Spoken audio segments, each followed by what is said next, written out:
Hi, I'm Mark Zipp at Crocker Farm Auction, and I'm here to discuss an extremely important example of Southern stoneware that we'll be selling in our next auction. This jar is decorated with a wonderful incised ship design, and you can see just how detailed and crisp and delicate that design is. And I really feel that the decorator used some sort of image to copy this design off of because it has such great detail. You can see the two masts, the rigging. There's even a small flag with a cross at the top. We have a flowing line, which is some kind of rope or part of the rigging flying in the wind. And the base is interestingly decorated with cobalt spots forming the portholes of the ship, and a cobalt outline of the incising forming the body of the vessel, and then a stripe underneath forming some stylized water below. On any piece of Southern pottery, this design is remarkable. It's exceptionally rare. There's a famous Schermerhorn vessel from Richmond that has a large sailing ship incised upside down on it. And other than that, I can't really think of any other ship designs in Southern stoneware. It's just something that you just don't see. The other thing about this jar is the fact that it was made in Alexandria, Virginia.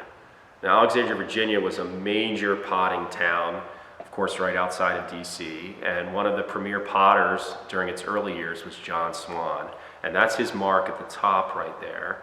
You can see J. Swann Alexa for John Swann, Alexandria. Swann's typical wear before 1820 was iron oxide dipped pieces, similar to what you would see being produced in England, or in America you'd see things like that in Boston, Massachusetts during the early 19th century.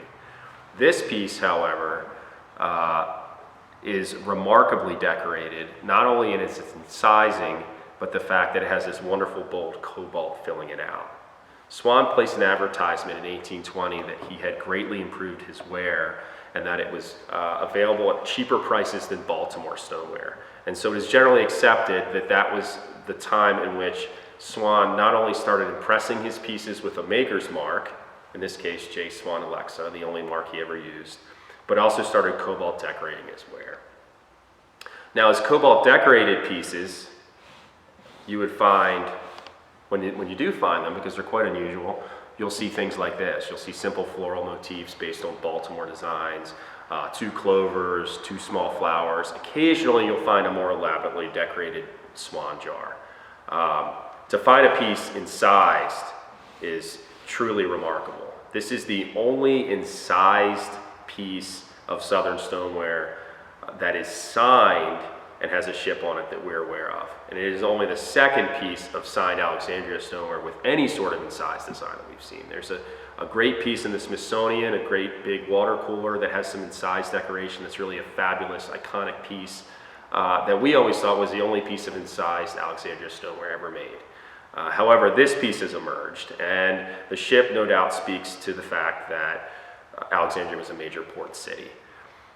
So we have a wonderful maker's mark, exceptional decoration, not only in its subject matter, it being a ship, but also in the style of its execution, being incised. We have a wonderful color to the clay and the cobalt. It really is a masterwork, something that you would kind of hope they made but didn't, but it turns out they actually did.